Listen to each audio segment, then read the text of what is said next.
I never imagined the day would start with so much joy and end with me barely holding myself together. The baby shower was beautiful. Pink and white balloons floated across the ceiling, pastel ribbons wrapped around chairs, and a giant cake shaped like a teddy bear sat on the main table. My best friend, Emily, was glowing, her hands constantly brushing across her round belly as guests hugged her and congratulated her. I had been looking forward to this. Emily had been by my side through my darkest years, especially after my divorce. I wanted this day to be about her, about celebration. I had even spent the morning helping set up the decorations, trying to forget my own scars and just focus on her happiness. But then the door opened. I froze. My chest tightened. Walking in, holding hands, were two people I thought I would never have to see together. My ex-husband, Daniel, and beside him, his new wife. The room erupted into cheerful greetings, unaware of the storm rising inside me. My glass nearly slipped from my hand. I had expected Daniel to move on, of course, but to see him here, at Emily's baby shower of all places, was like a slap in the face, and with her. She wasn't a stranger. I recognized her instantly, Amanda. She had been one of Emily's distant cousins, someone who used to show up at family gatherings now and then. Always smiling, always friendly, always lingering a little too close to Daniel back when I was still married to him. I forced my lips into a weak smile, but my entire body was trembling. I didn't want to cause a scene at Emily's party. She deserved happiness, not drama. So I swallowed my rage and shame, praying no one noticed how pale I had become. Daniel's eyes landed on me for a brief second. No guilt, no hesitation. Just a smirk that made my stomach twist. And Amanda, she tightened her grip on his arm as though staking her claim, as though daring me to say something. People around us chatted, laughed, clapped when Emily cut into her cake. But to me, every sound was muffled. All I could hear was the thunder of my heartbeat. All I could feel was the sting of betrayal crawling back into my skin. And then something unexpected happened. As Amanda bent down to set her purse on a chair, a small envelope slipped from it and fluttered to the floor. She didn't notice, but I did. The envelope had Emily's name written on it, but the handwriting was Daniel's, sharp, familiar. My heart skipped. Why would Daniel be writing Emily a letter, and why would Amanda be carrying it? I didn't have time to pick it up. Amanda quickly shoved it back into her purse, her eyes darting around, nervous. That tiny moment planted a seed in me, a seed of suspicion I couldn't shake. The celebration continued, but my world was already tilting. I tried to stay composed. I tried to smile for Emily, to laugh at the silly baby shower games, to act as though nothing was wrong. But my mind was spiraling. Amanda whispered into Daniel's ear more than once, and he kept glancing toward me, smirking like he knew a secret I didn't. My chest ached, my throat tightened. It wasn't just their presence that tore at me. It was the way they seemed to flaunt their unity in front of me. When Emily gathered us all to share a toast, I stood near the back, clutching my glass so tightly my knuckles turned white. Daniel raised his own, speaking with a charm that used to make me proud, but now only made me sick. To Emily and the new life she's bringing into this world, he said, "We wish you all the happiness." Everyone clapped. But I saw it, the flicker of something dark in his eyes. The same coldness I used to see when the doors were closed, when no one else was watching. Then Amanda leaned closer to Emily, her voice just loud enough for me to catch. "You'll always have us, no matter what happens. No matter what happens." The words crawled into my ears and stayed there, heavy, unsettling. I felt dizzy. The walls seemed to close in, and suddenly the thought hit me. What if that letter wasn't just a message of congratulations? What if it was something else? Something Emily didn't know, but I was never supposed to see? I excused myself, pretending I needed fresh air, but really I was suffocating. My chest hurt from holding back tears, my pride was crushed under the weight of their presence, and yet, curiosity was growing. What connection did Daniel and Amanda still have with Emily? Why was there a letter? Why did they keep exchanging glances as if they were guarding a secret? Standing outside, I gripped the railing and whispered to myself, I thought I had lost everything already, but maybe I'm only at the beginning of something far worse.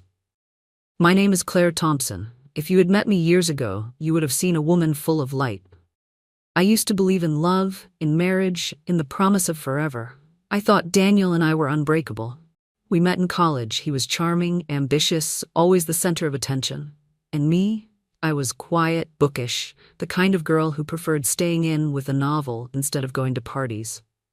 He said I grounded him, that I made him feel calm. I believed him. For a while, we were happy. At least, I thought we were. But marriage has a way of peeling away the layers of illusion. Daniel was not the man I thought he was. He controlled everything, the way I dressed, who I talked to, even the hours I worked. At first, I convinced myself it was because he cared, because he loved me, but over time, it became clear. It was about power. And when he started staying out late, when the smell of perfume that wasn't mine lingered on his clothes, I knew. I knew he was slipping away. Still, I held on, terrified of being alone.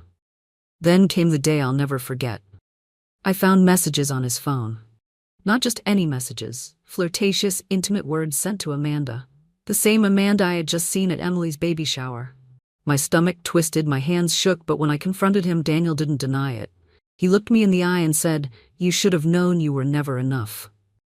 Those words carved themselves into my bones. The divorce was brutal. Daniel had money, lawyers, connections. He twisted stories until I looked like the bitter, unstable wife. I lost more than the marriage. I lost our home, half my friends, and the sense of who I was. Emily was the only one who stayed. She held me when I cried. She fed me when I forgot to eat. She reminded me I was still alive when I wanted to disappear. That's why her baby shower mattered so much to me.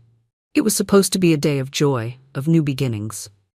But fate has a cruel sense of timing. Seeing Daniel and Amanda together again ripped open wounds I thought had scarred over. Yet this time it wasn't just about old pain. That envelope I saw fall from Amanda's purse. It gnawed at me. Why would Daniel write to Emily? Why would Amanda hide it? The thought unsettled me more than I wanted to admit. Emily had been my only safe place, the one person untouched by Daniel's shadow. If he had somehow entangled himself in her life, I didn't know what I would do. I looked at myself in the mirror later that night. My hair was disheveled, my mascara smudged, my eyes swollen from holding back tears. I barely recognized the woman staring back. Who was I now? A divorced, broken woman in her late 30s, piecing together scraps of dignity. My career as a graphic designer was steady but uninspired. I went through the motions just to survive. I avoided parties, dates, anything that reminded me of what I'd lost. My greatest weakness? I still carried Daniel's voice in my head. You were never enough. It haunted me. In the quiet of night, in the middle of work, even at Emily's celebration, it was always there. And maybe that's why when I saw the envelope, something inside me stirred. A spark of fear, yes, but also defiance. Because if Daniel was circling back into my life through Emily, then I couldn't ignore it. Not this time. I whispered to myself, I won't let him take anything else from me. But even as I said it, doubt gnawed at me. I was weak, scarred, fragile, and Daniel knew that. He always knew how to twist my fears into chains. Still, for the first time in years, I felt something new. Not just pain, not just despair, a question, a need to uncover the truth. Because deep down I sensed this wasn't just about a letter. It was about something bigger. Something that could shatter not only me, but Emily too. And I couldn't lose her. After the baby shower, I told myself I'd stay away. I thought distance would protect me. But life rarely gives you what you want. Emily lived just 2 blocks from me, in a cozy townhouse on a quiet street lined with maple trees. Her home had always been my refuge. The smell of fresh coffee in her kitchen, the sound of her laugh echoing down the hallway, it was the one place where I felt like I could breathe. But now, whenever I stepped into that house, a shadow lingered, Daniel's shadow. He had begun showing up more often. Emily claimed it was because her husband Mark and Daniel had reconnected through work. They were both in real estate, both ambitious, both competitive. Mark saw Daniel as a valuable contact. Emily, kind as she was, didn't want to cause friction by refusing his presence. So there he was, at dinners, at small get-togethers, even helping Mark with home projects. And always, always with Amanda by his side. At first, I tried to avoid them. I made excuses, skipped invitations, stayed locked inside my apartment. But Emily noticed. She called me one night, her voice soft and concerned. "Claire, you can't keep hiding, please. I need you around. Don't let him take away our friendship too." Her words pierced me. I couldn't abandon her. Not now, not when she was about to become a mother. So I forced myself to return to her house, to endure the presence of Daniel and Amanda, to swallow the bitter taste in my throat. The gatherings became surreal. Laughter mixed with tension. Daniel would charm the room, Amanda would play the doting wife, and I would sit in the corner, pretending not to notice their stolen glances, their whispers. One evening, after a family-style dinner, I slipped into the kitchen to help Emily wash dishes. That's when I saw it again. The same sharp handwriting on a note stuck to her fridge. Daniel's handwriting. It said only, "Don't forget what we talked about, D." My heart dropped. "What's this?" I asked, trying to sound casual. Emily glanced over her shoulder, her face flushing. "Oh, that? Just something about the baby gifts." Daniel offered to help organize things. He's surprisingly supportive. Supportive? The word made bile rise in my throat. Daniel was many things, but supportive was never one of them. I wanted to press, to demand answers, but Emily's nervous smile silenced me. She didn't want to talk, or maybe she couldn't. That night, lying awake in bed, I couldn't shake the image of the note. What had they talked about? Why would Emily let Daniel, of all people, be involved in something so personal? Days turned into weeks. Emily's pregnancy advanced, her belly rounder, her steps slower. I visited often, helping her with errands, listening to her worries. She trusted me completely, and yet I felt a growing distance between us. Something unspoken, something hidden. And then there was Amanda. Amanda had a way of slipping little comments into conversations. Sharp, deliberate, coated in sugar but meant to sting. "You must feel so proud of Emily," she said once, her hand resting possessively on Daniel's arm. "She's moving forward, building a family. It must be bittersweet for you." Her eyes sparkled with cruelty. She knew exactly what she was doing. I wanted to scream, to throw my glass in her face. But instead, I smiled tightly and excused myself to the bathroom, where I gripped the sink until my knuckles whitened. I wasn't just fighting memories anymore. I was fighting humiliation, manipulation, the possibility that Daniel and Amanda were weaving some web around Emily. And every time I saw Emily glance nervously at Daniel, every time I caught Amanda watching me with that smug little smile, my unease deepened. Something was wrong. The final straw came during a Sunday brunch at Emily's house. The table was full. Mark, Emily, her parents, a few friends, Daniel, Amanda, and me. Conversation flowed easily, but beneath it, I felt the tension crackling like static. At one point, Emily excused herself to the restroom, and Amanda leaned over to Daniel, whispering something I couldn't catch. He chuckled softly, then noticed me staring. His smirk returned, the same smirk I had seen at the baby shower. I shivered. When Emily returned, Amanda was already standing, pulling a small wrapped box from her purse. She handed it to Emily with a sweet smile. "Just a little something for the baby," she said. Emily opened it, her hands trembling slightly. Inside was a tiny silver bracelet, engraved with initials. Not the baby's initials, not even Emily's. They were Daniel's. The room went quiet. Mark frowned. Emily's eyes darted nervously between us. "That's unusual," Mark muttered. Amanda laughed, brushing it off. "Oh, it's just symbolic." Daniel wanted to show his support in a personal way. But my stomach turned cold. It wasn't symbolic. It was a claim. A reminder. A warning. And as I sat there, forcing myself not to scream, I realized this was no coincidence. Daniel and Amanda weren't just lingering in Emily's life for social reasons. They were planting themselves there deliberately. The question was, why? I had told myself countless times, ignore them, stay calm, don't let them win. But Daniel and Amanda never came just to exist quietly. They came to provoke. It was late afternoon when Emily invited a small circle of us over for tea. The baby was due in just a few weeks, and she wanted company to ease her nerves. I arrived early to help her prepare sandwiches and tea, wanting her to feel cared for. For a short while, the house felt warm again, filled with the scent of chamomile and fresh-baked cookies. Then the doorbell rang. Daniel and Amanda stepped inside as if they owned the place. Daniel carried a bouquet of roses, red, not pastel, like the others had brought. Bold, inappropriate, screaming of possession. Amanda followed with a polished smile, handing Emily a carefully wrapped gift. I sat stiffly in my chair as they made themselves comfortable on the couch.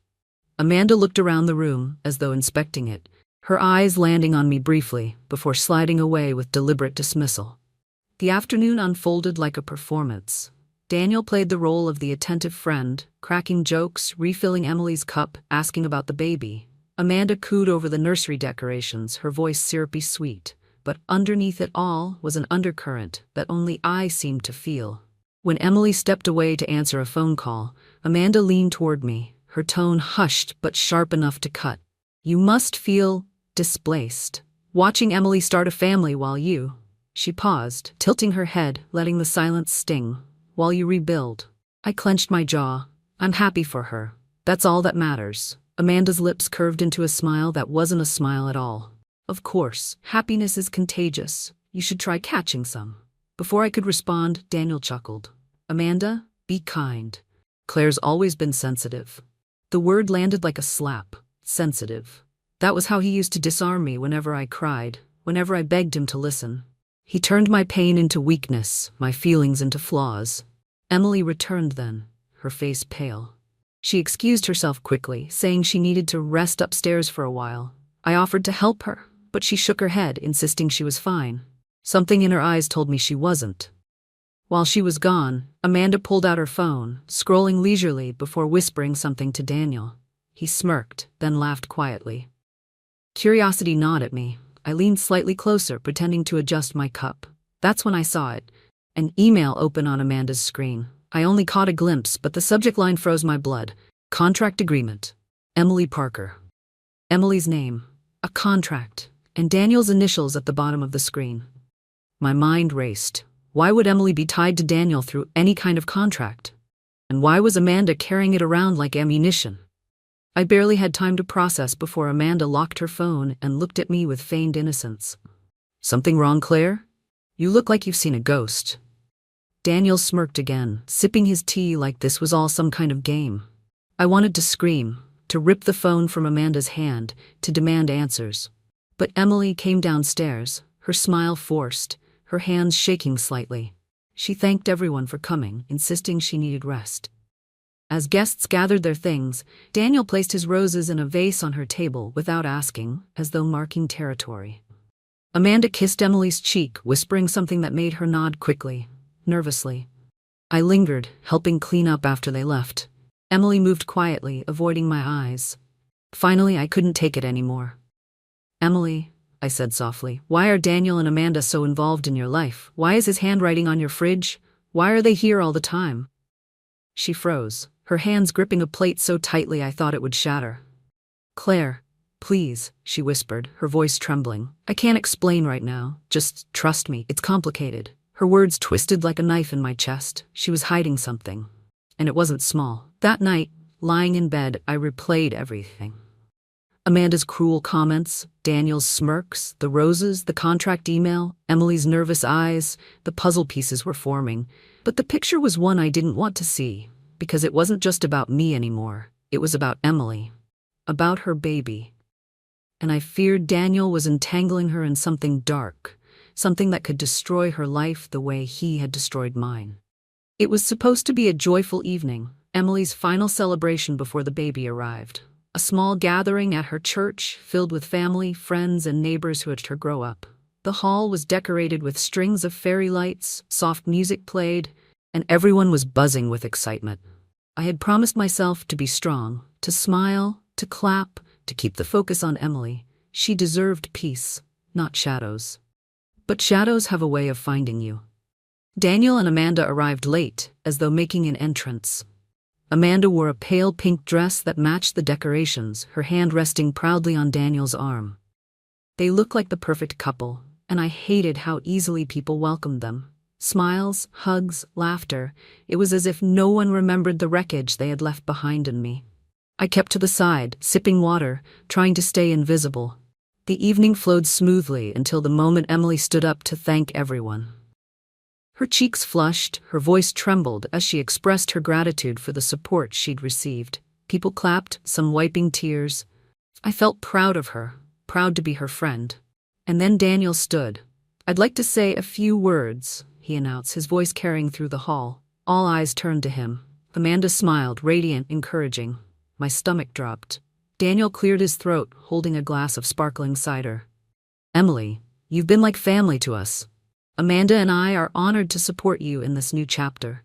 And to show just how committed we are, we've taken steps to ensure you'll never have to worry." Murmurs rippled through the crowd. Emily's face paled. Daniel continued, his smile sharp.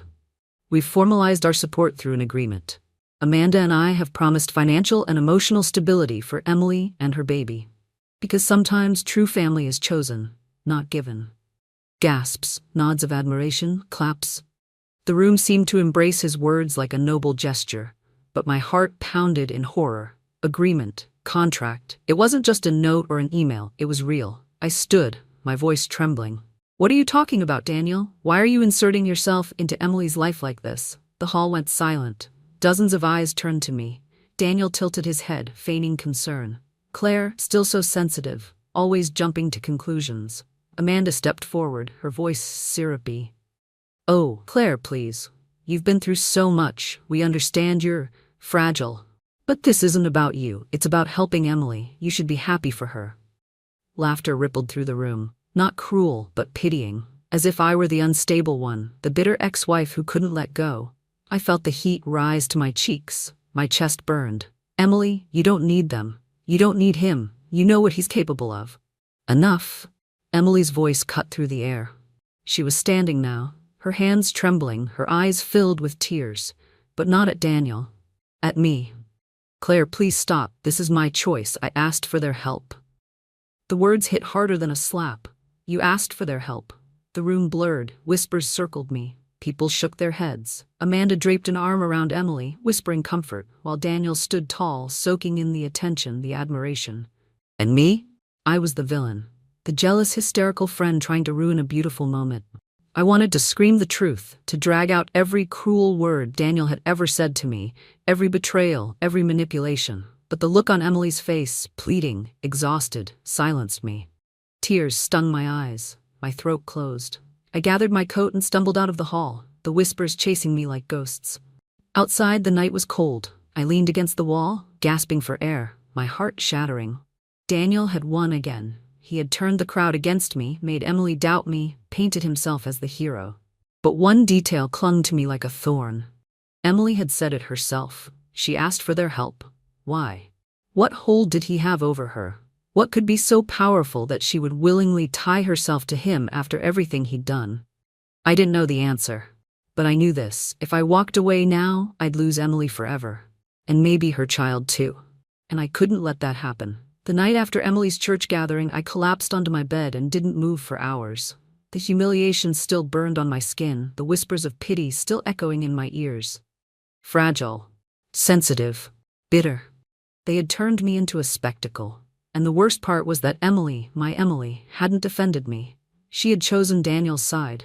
I barely slept. When I closed my eyes, I saw Daniel standing tall, Amanda's hand on his arm, the crowd clapping as though he were a savior. When I opened them, I saw only the emptiness of my apartment, the piles of laundry I hadn't touched, the stack of unpaid bills on the counter. Days blurred together.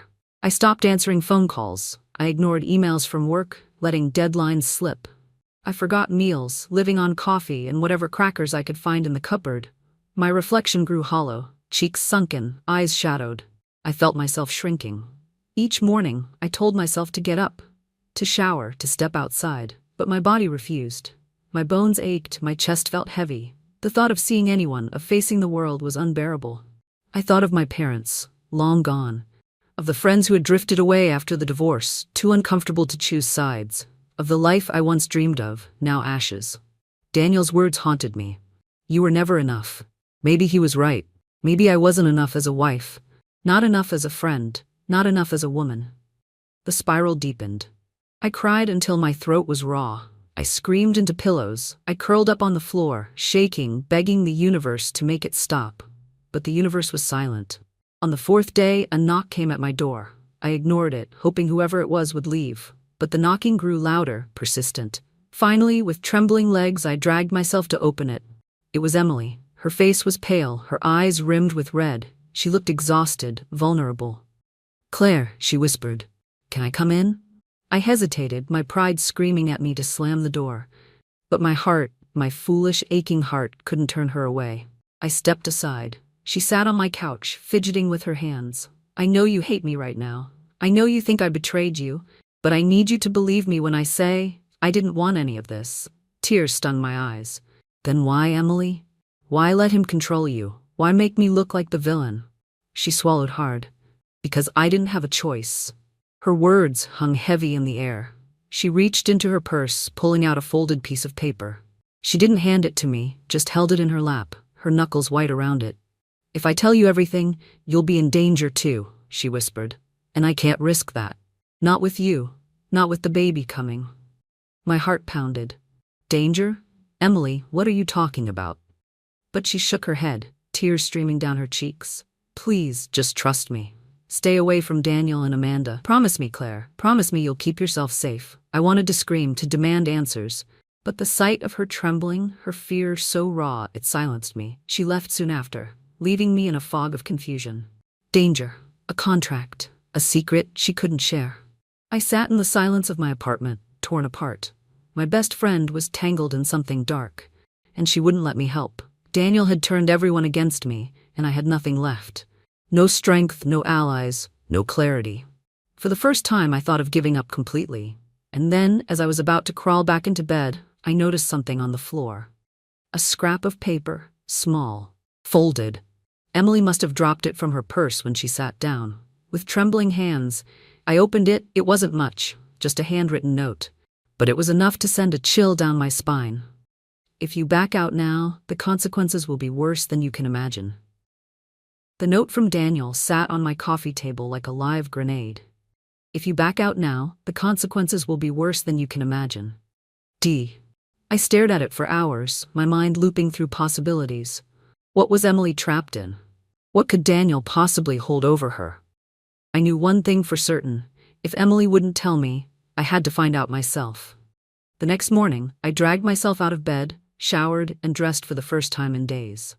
My reflection still looked hollow, but there was fire in my eyes again. Daniel had taken enough from me, he wouldn't take Emily too.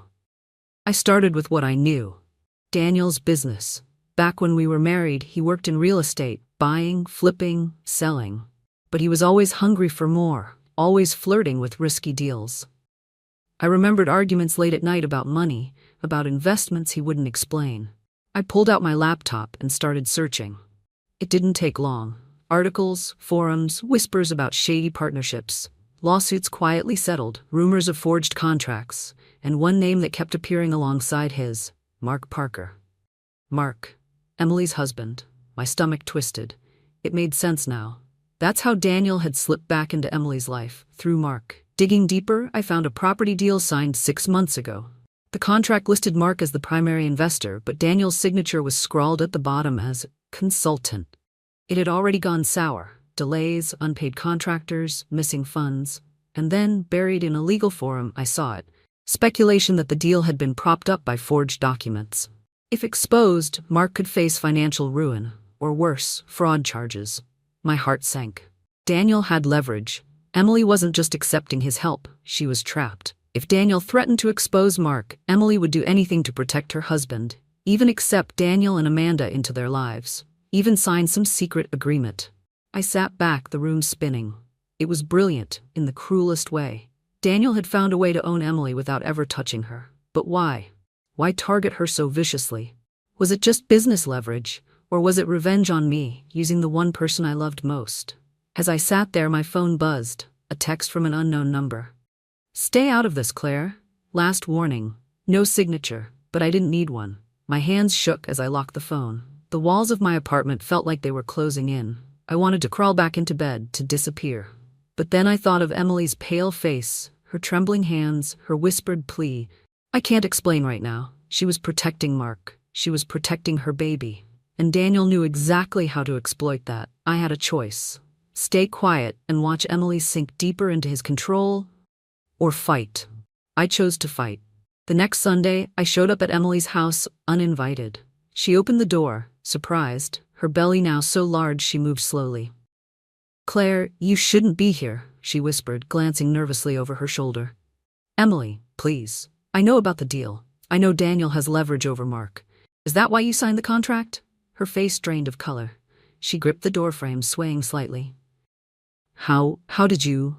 It doesn't matter. What matters is he's using you. He's using your family. You can't let him. Tears filled her eyes. For a moment I thought she would finally break, finally tell me everything. But then another voice came from inside. Emily, who's at the door? Daniel. Emily panicked, pushing me back. Go. Please, Claire, don't make this worse. The door shut in my face. I stood on the porch, my fists clenched, my heart breaking. I wasn't wrong. I wasn't paranoid. Daniel was blackmailing them, and Emily was trapped in silence.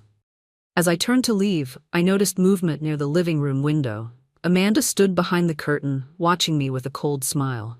She raised her hand slowly and mouthed the words, "Too late." I thought I had uncovered Daniel's scheme, that his grip on Emily came from Mark's failed business deal. But the truth was darker than I imagined. It began with a phone call. Late one evening, my cell phone buzzed with an unknown number. I almost ignored it, but something in me said to answer. Claire Thompson? The voice was male, low, nervous. Yes, who is this? I used to work for Daniel, in his real estate firm. My name doesn't matter, but you need to know. He's not just blackmailing Mark, he's setting all of you up. My skin prickled. What do you mean? A pause. Then, Daniel forged documents in that property deal.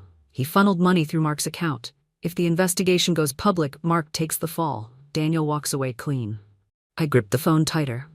Emily knows this, doesn't she? Yes, she's terrified. That's why she signed his agreement. He told her if she cooperates, he'll keep the authorities away.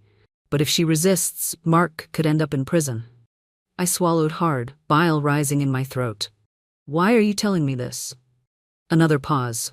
Then the man whispered, because Amanda isn't just his wife. She's in on it. She launders the money through her family's accounts. She's not some innocent partner. She's his shield. Before I could ask more, the line went dead.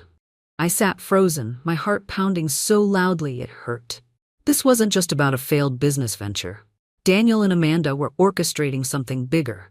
Fraud, laundering, lies. And Emily was trapped in the middle, forced into silence to protect her husband. But the worst part came 2 days later. I decided to follow Amanda. She had a pattern.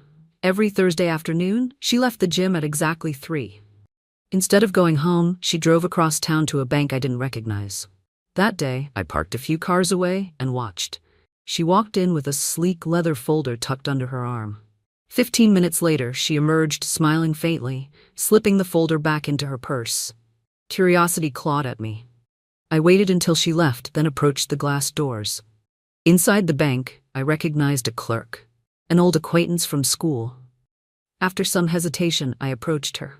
Do you know Amanda Miller? I asked casually. The clerk frowned. She comes every week, always with documents for a trust fund. It's strange, though. The account isn't in her name. It's in Emily Parker's. I felt the air leave my lungs. Emily's? She nodded. Yes, but Amanda's the one who manages the deposits. Significant amounts. Thousands every time. I stumbled out of the bank, my legs barely carrying me. Emily's name? Emily's account. But Amanda was moving the money. It all snapped into place. Daniel and Amanda weren't just blackmailing Emily with Mark's mistakes. They were funneling money through her identity, using her as cover for their crimes. If it ever came to light, Emily wouldn't just lose Mark. She could lose her freedom. The thought of my best friend, heavily pregnant, facing charges for crimes she didn't commit, it made my vision blur with rage. That night, I couldn't sleep. I paced my apartment, clutching my phone, replaying the pieces over and over. Daniel's threats, Amanda's smirk, Emily's tears, the trust fund in her name. It wasn't just cruelty. It wasn't just revenge. It was entrapment. They were building a cage around Emily so tight she couldn't move. And I realized if I didn't act, if I didn't expose them, she would carry that cage into motherhood. But then, another thought chilled me. If Amanda and Daniel were this careful, this deliberate, then they knew I was a threat. That text, "Stay out of this, last warning," wasn't just intimidation. It was a promise. I was already in their sights. Still, I whispered into the dark, "They've taken enough. This time, I'll be the one to burn them." I had spent months letting Daniel's voice define me. You're not enough. You're fragile. You're nothing without me. But that night, after uncovering the truth about Emily's trust fund, something inside me shifted. For the first time in years, I felt something stronger than fear. Rage. And rage, when tempered, becomes fuel. The next morning, I stood in front of the mirror. My reflection still bore the marks of sleepless nights, but beneath the hollow cheeks and tired eyes, I saw a flicker of steel. "You are enough," I whispered to the woman staring back. "And this ends now." I started small. I cut my hair, shoulder length, clean, sharp. I bought clothes that made me feel powerful again. Tailored jackets, dark jeans, boots that clicked with authority.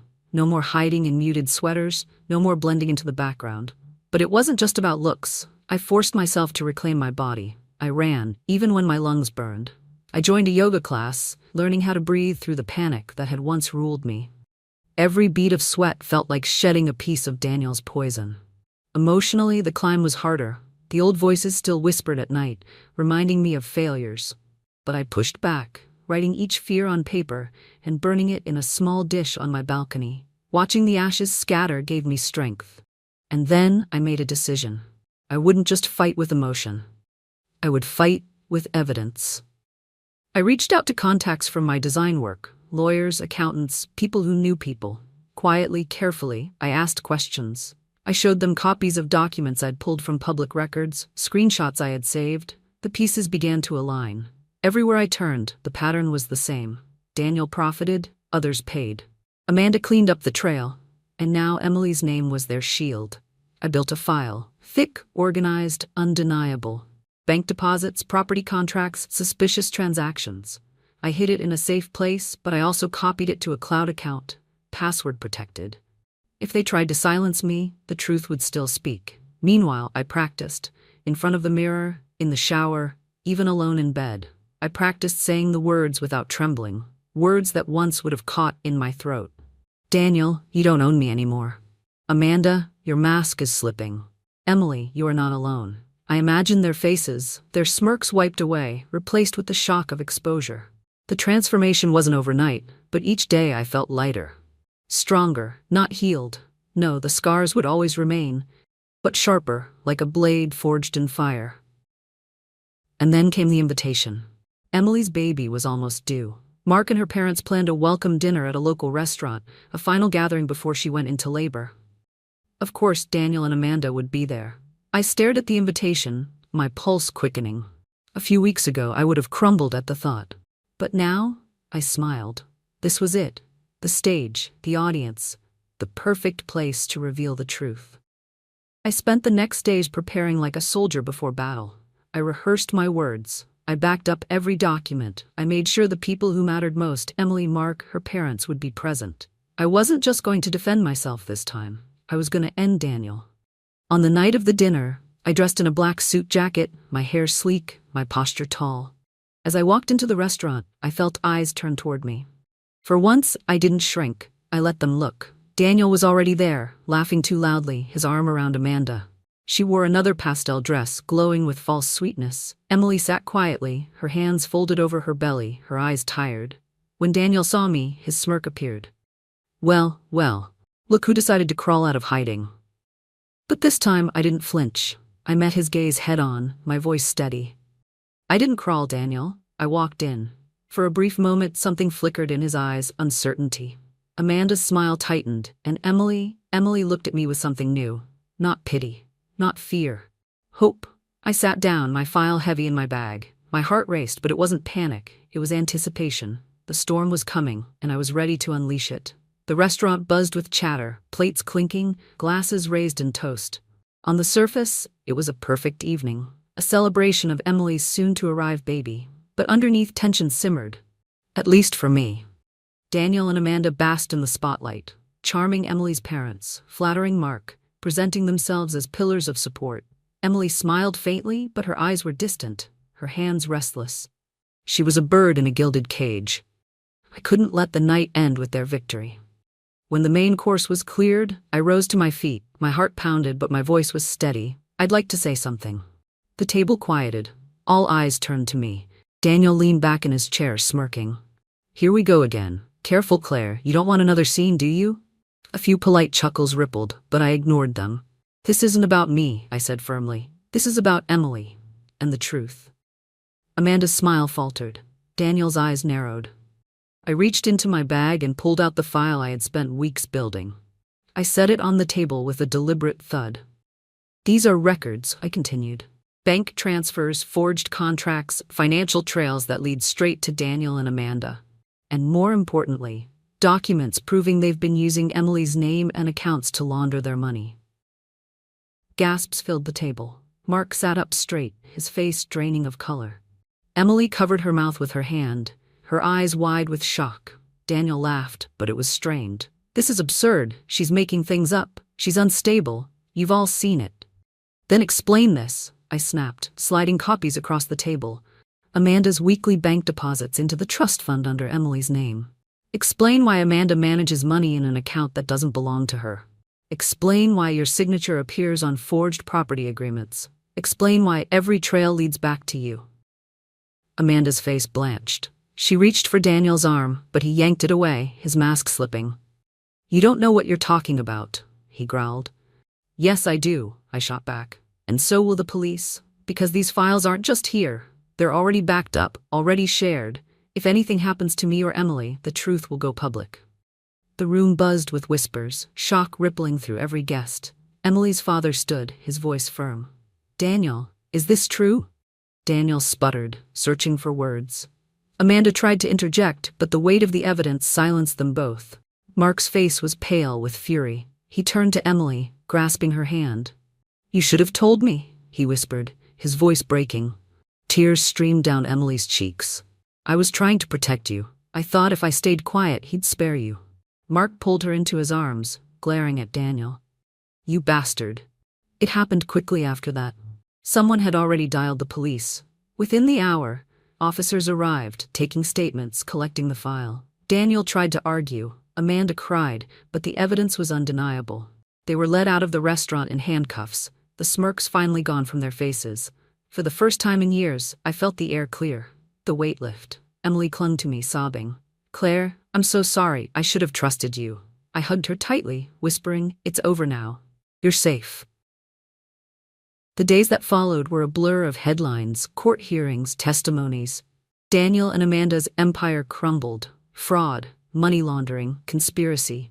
They faced years behind bars, their reputations destroyed. Emily's family rallied around her, supporting her through the birth of her baby girl.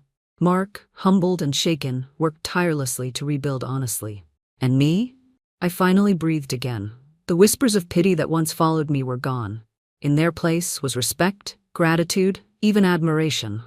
People saw me not as the fragile ex-wife, but as the woman who stood up, who fought back, who saved her friend. And somewhere along the way I began to save myself too. I didn't rebuild overnight. Healing takes time. But I walked taller. I smiled without forcing it. I looked in the mirror and no longer saw a broken reflection. I saw a survivor. One evening, as I cradled Emily's newborn in my arms, she whispered, "She's safe because of you. I'll never forget that." I kissed the baby's tiny forehead, tears in my eyes. Daniel once told me I was never enough. But holding that little girl, hearing Emily's words, I knew the truth. I had always been enough. And finally, I believed it. The trial ended months ago, but sometimes I still wake up expecting to hear Daniel's voice, sharp and cruel, echoing in my head. Then I open my eyes and remember, he's gone. He and Amanda are behind bars, their empire dismantled. They can't hurt me anymore. They can't hurt Emily. Life looks different now. Emily gave birth to a beautiful baby girl, Grace. The first time I held her, she curled her tiny fingers around mine, and something inside me healed. She was proof that innocence and hope can survive even the darkest storms. Emily says I'm Grace's godmother, and the title feels like a second chance. At love, at family, at belonging. Mark has been rebuilding, brick by brick. Their marriage isn't perfect. No one's is, but it's honest now. They talk, they cry, they forgive, and I see in Emily's eyes the glow of a woman no longer trapped. She's free. As for me, I'm still learning who I am. I go for morning runs now, the chill air biting my lungs but reminding me I'm alive. I take on creative projects at work instead of just hiding behind routine. I even joined a local book club, something the old Claire would have done with ease, but the broken Claire never dared. And sometimes, when the sun sets just right, I sit on my balcony with a cup of tea and let myself dream again. Daniel's words used to haunt me. You'll never be enough. But I've come to understand something. Enough isn't a measure of what someone else decides you are. Enough is what you claim for yourself. And for Grace, for Emily, for me, I am enough. Not broken, not fragile, whole. The scars remain, yes, but they are no longer chains. They are reminders of survival, of courage, of a battle fought and won. Emily once told me, happiness is contagious, catch some. Back then it felt like a cruel echo of Amanda's mockery. But now, as I watch Grace giggle in Emily's arms, as I laugh without fear beside my friend, I realize happiness isn't something you chase. It's something you build, piece by piece, once you decide you deserve it. And I do. We all do.